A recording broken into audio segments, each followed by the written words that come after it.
Bonjour à tous et bienvenue dans cette vidéo sur la modélisation 3D. Au programme aujourd'hui, je vais vous montrer comment réaliser une rotule, la liaison mécanique. Ensuite, on va voir comment faire une bride pour verrouiller cette rotule en position.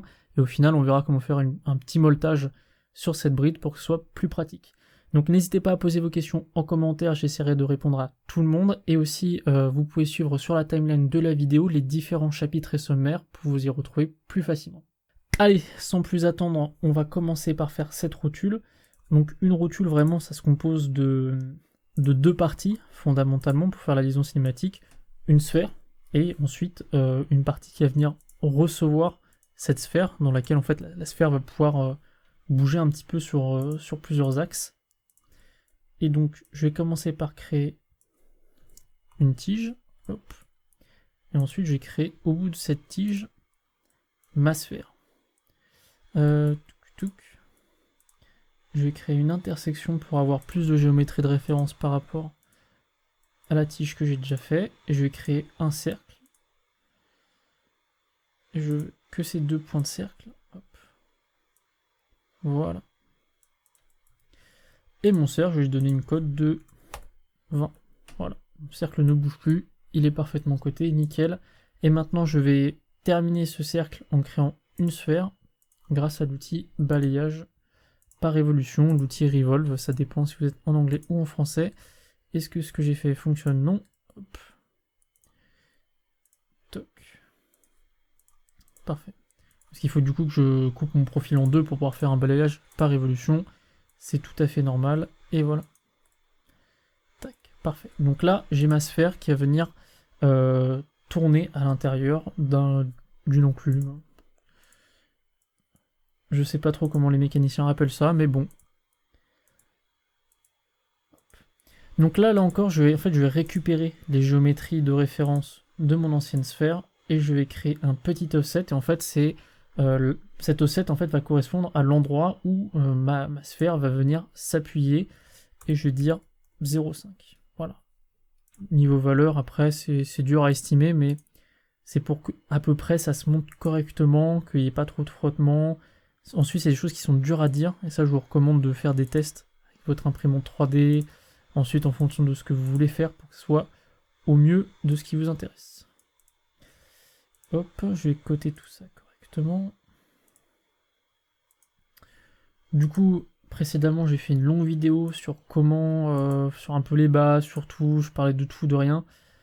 Vidéo très longue, vidéo assez dure à suivre, mais je vais pas forcément du coup revenir sur les choses que j'ai dit dans cette vidéo pour gagner du temps, pour éviter de parler de 50 000 fois la même chose. Donc si vous avez des questions sur comment je cote, pourquoi j'ai fait comme ça, bah, je vous invite soit à regarder la vidéo, soit du coup à me poser les questions directement en commentaire, j'essaierai d'y répondre. Toc. Voilà.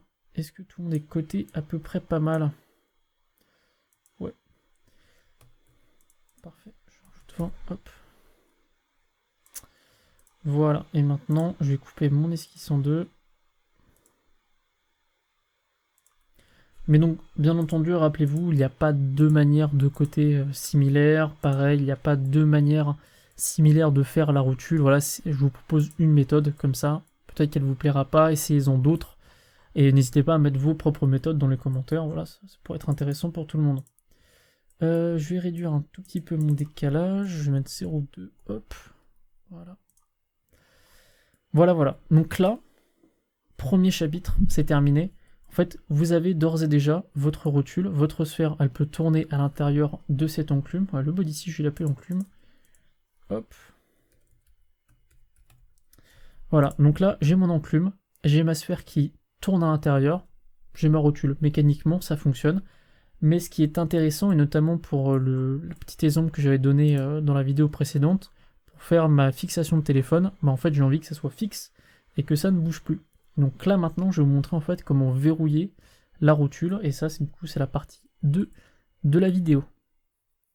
Donc très simplement dans l'idée en fait ce que je vais faire c'est que mon enclume, bah, il va y avoir un marteau qui va venir presser ma sphère à l'intérieur de l'enclume pour l'empêcher de bouger. Pour ça en fait l'enclume je vais lui faire un filetage grâce à l'outil Thread. Hop.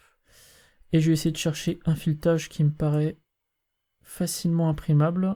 Je crois que j'avais vu celui de 28 était pas mal. 27 est sympa. Parce que j'essaye en fait de trouver voilà, des filettages qui ont des pas assez élevés. Et je fais modèle. Tac. Voilà, donc après le reste sera travaillé un peu plus tard dans la vidéo. Mais donc, ce que je vais faire, c'est qu'en fait je vais faire un espèce de gros écrou. On va appeler le marteau. Et donc le marteau va venir se visser sur l'enclume pour écraser la sphère et la bloquer. Pour ce faire, je cache l'enclume en attendant. Hop. Et je vais recréer une esquisse. Je réutilise toujours mes géométries de référence pour faire mon projet. Tac. Et ici aussi. Voilà. Et je vais venir faire un petit offset. Donc de la même manière, en fait, c'est pour que du coup, mon marteau épouse bien la forme de ma sphère et que du coup, l'appui soit bien homogène sur l'ensemble du marteau. Hop, 0,5, je vais mettre comme l'autre, je vais mettre 0,2. 0,2, c'est pas mal. Voilà. Ici, à la moitié de la sphère, mon marteau va se terminer. Parce qu'ensuite, après, il y aura l'enclume. Faut pas que les deux se touchent. Et d'ailleurs, je vais même pas... Hop, je vais le reculer un tout petit peu.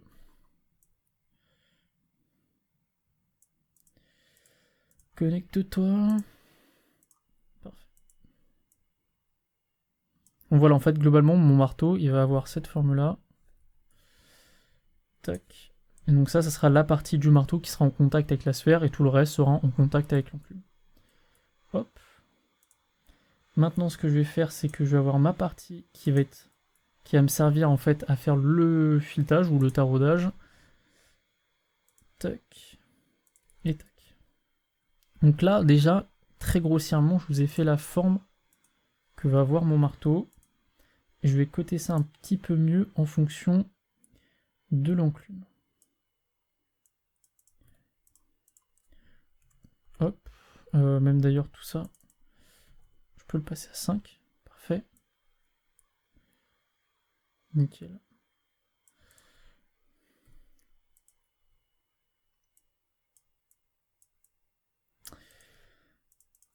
Hop, là, je vais mettre une cote de 25. 25 beaucoup trop. 30. 30 mieux. Et voilà. Donc, je vais revenir sur cette esquisse. J'ai encore 2-3 petites choses à dire dessus.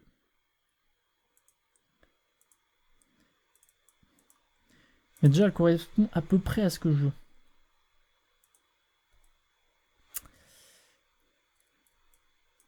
Hop. Et je vais vous faire un section analysis. Voilà. Donc là, vous voyez le concept. J'ai mon marteau. Je vais rajouter le taraudage à l'intérieur.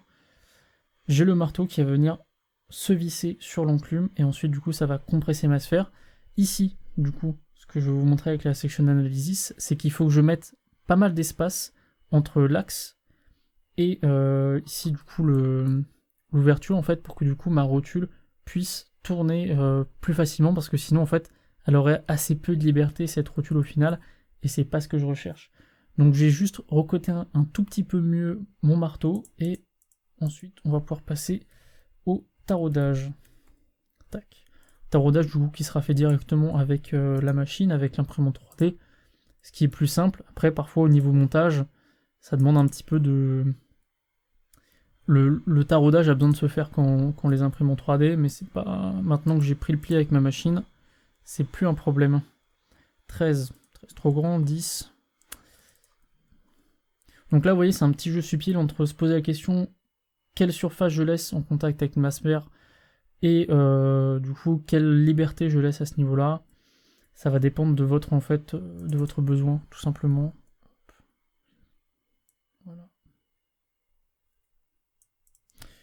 Et il faudrait que je le cote avec quelque chose de physique. Toc, toc. 1, pof. Voilà. Qu'est-ce qui bouge encore? Donc voilà, là globalement j'ai tout coté. Peut-être que c'est un petit peu fragile, faites attention si jamais vous utilisez exactement les mêmes cotes que ce que j'ai fait pour un projet perso. Et donc voilà, en fait très rapidement j'ai réussi à avoir mon enclume, mon marteau, donc j'ai ma rotule avec un moyen de brider cette rotule. Ce que je vais éventuellement refaire très rapidement en off, je vais pas vous le montrer, je vais réduire un tout petit peu les jeux à ce niveau-là. J'ai envie que ça soit un tout petit peu plus en contact parce que sinon je pense que ça se montera pas. Voilà, j'ai juste réduit un tout petit peu mes jeux pour que ça se monte mieux. Ce que je vous recommande aussi de faire quand vous allez créer une rotule, si vous voulez vraiment, si vraiment votre finalité c'est de l'imprimer en 3D, c'est ici de rajouter un tout petit chanfrein. Ça va éviter en fait que votre rotule se bloque à l'intérieur de l'enclume et ça sera... Oula, trop. Ça sera un tout petit peu plus... ouais, okay, il m'a manqué le 0. Hop. Ça sera de... Ça fonctionnera mieux quand vous l'utiliserez, quand vous la manipulerez, ça glissera un petit peu mieux. Après, n'hésitez pas à poncer un tout petit peu s'il le faut. Maintenant, dernière partie de la vidéo, je vais vous montrer comment faire le moltage directement en fait sur le marteau pour que du coup, là actuellement en fait vous avez une surface lisse. Donc quand vous l'imprimerez, ça sera lisse. À manipuler, c'est pas très pratique. Donc ce que je vais vous montrer, c'est comment rajouter un effet, une molette, une texture sur le marteau pour qu'il soit plus facile à manipuler.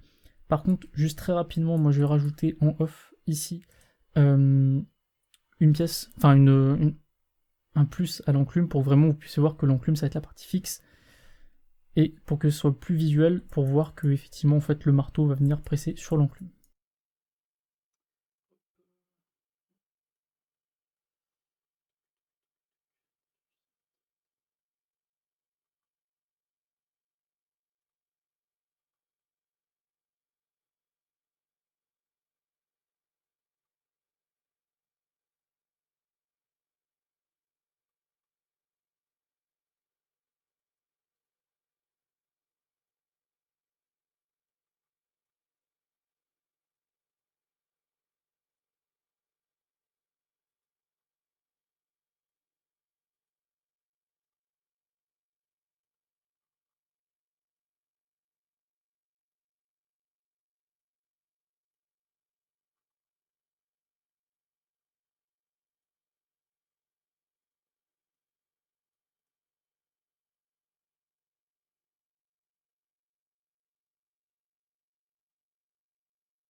Et voilà, maintenant, dernière partie de la vidéo, je vais vous montrer comment réaliser un effet molleté pour donner une texture au marteau, ce qui peut vous servir dans plein de projets différents et que vous pourrez réutiliser là comme ça en voyant un petit peu comment j'ai fait.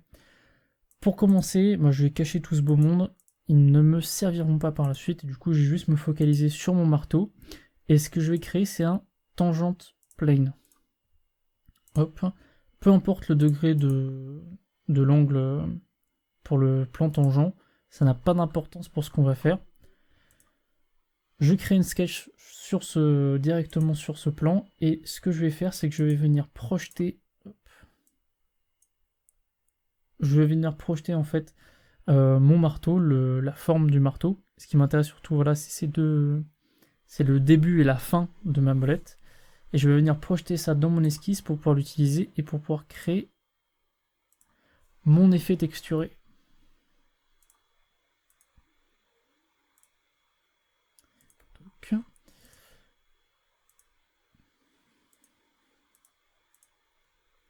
Donc je veux que ça soit plein de petits carrés, éventuellement vous pouvez faire plein de petits rectangles, après du coup vous pourrez utiliser ce que je vais vous montrer un petit peu comme vous voudrez, mais moi j'aime bien les petits carrés. Actuellement ce que je suis en train de vous modéliser, je l'ai imprimé en 3D et globalement ça m'a vachement plu. J'ai trouvé que ça fonctionnait assez bien, donc je vais repartir encore sur des petits carrés. Vraiment au niveau de texture, ce que je vous montre ça fonctionne, en tout cas pour moi je trouve que ça a plutôt bien marché. Voilà. Donc là j'ai mon petit carré, et ce petit carré va correspondre en fait à à la façon dont vous allez molleter votre pièce.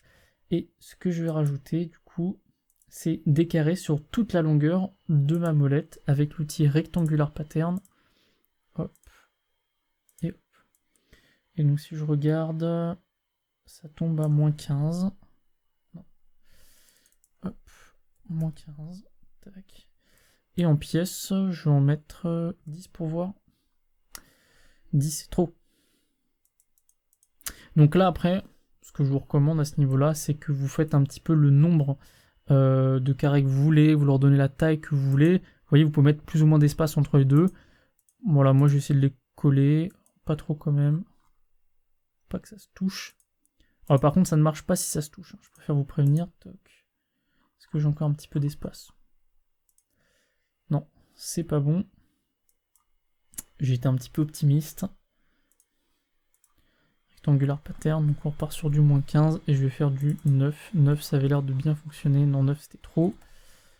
8. 8 c'est bon. 8 c'est vendu. Et maintenant, ça va se passer en 3 temps.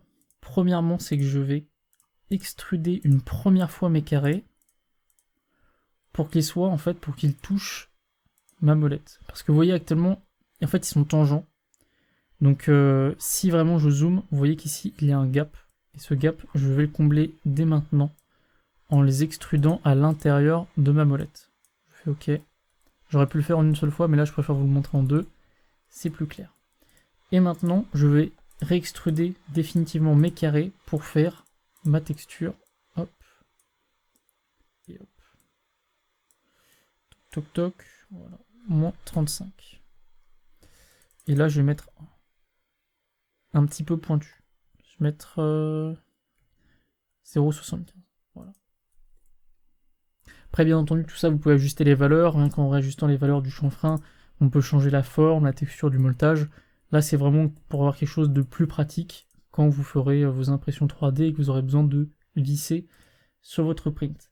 Et maintenant, en fait, tout simplement, ce que je vais faire, c'est que ces petits moltages, je vais le créer tout autour de mon marteau grâce à l'outil Circular Pattern. Voilà. Est-ce que j'ai bien tout sélectionné? Non.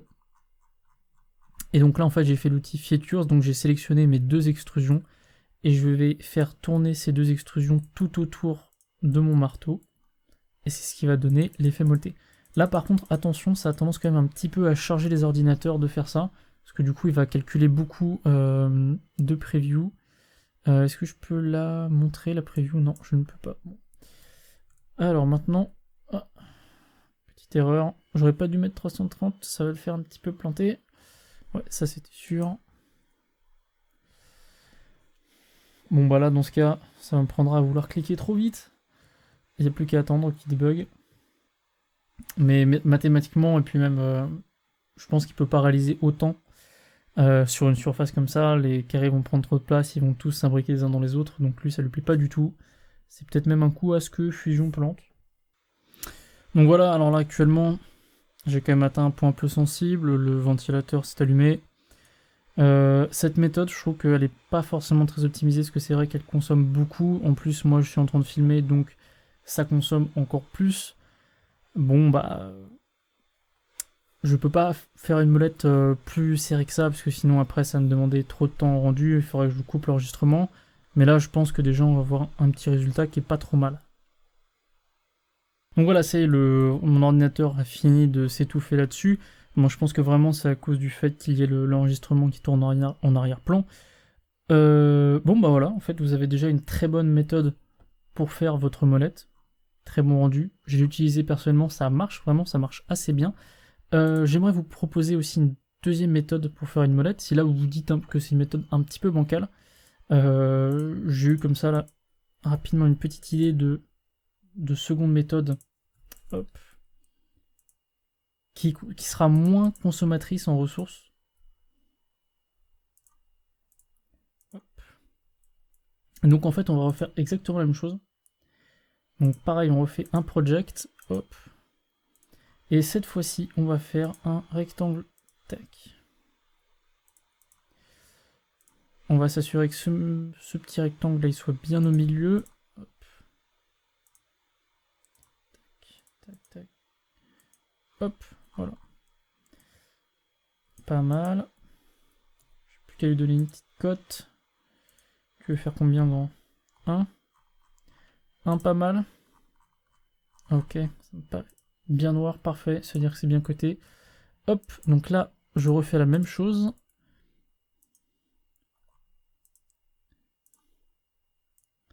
Et cette fois-ci, toc. Et je vais mettre 0,5, c'est pas mal. Voilà. Et maintenant, je refais encore la même chose. Pareil, pattern, circular pattern. Je sélectionne mes faces et je les fais tourner.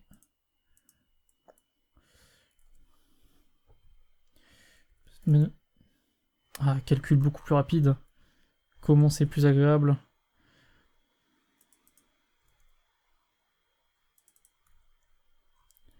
Tac. Donc voilà, j'ai rarement ce genre de problème au niveau des calculs parce que normalement j'ai quand même un ordinateur qui tourne plutôt bien.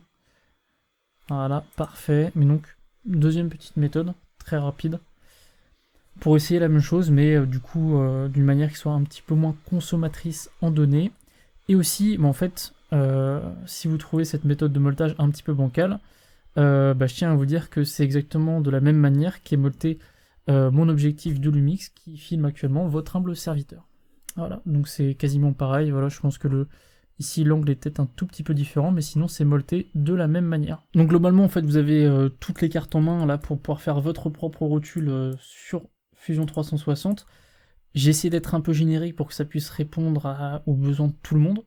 Que dire d'autre? J'ai essayé de faire la vidéo beaucoup plus courte parce que j'ai bien vu que la vidéo précédente était beaucoup trop longue. Si jamais vous avez des questions sur ce que j'ai fait, si vous voulez que je précise des choses notamment, parce que voilà, je suis même pas passé sur cette partie-là. Si vous trouvez que c'est pas clair, si vous avez des retours à me faire, parce que honnêtement, ce genre de tuto, je débute encore et j'ai encore pas mal de choses à pratiquer. J'ai besoin de prendre encore un peu la patte. Donc voilà, tous vos retours dans vos commentaires seront très appréciés et j'essaierai d'en tenir compte au maximum pour les prochaines vidéos. Sur ce, écoutez, n'hésitez pas à mettre un pouce bleu, à la partager à des gens qui veulent faire des rotules ou à vous abonner. Et moi je vous dis à la prochaine pour une nouvelle vidéo.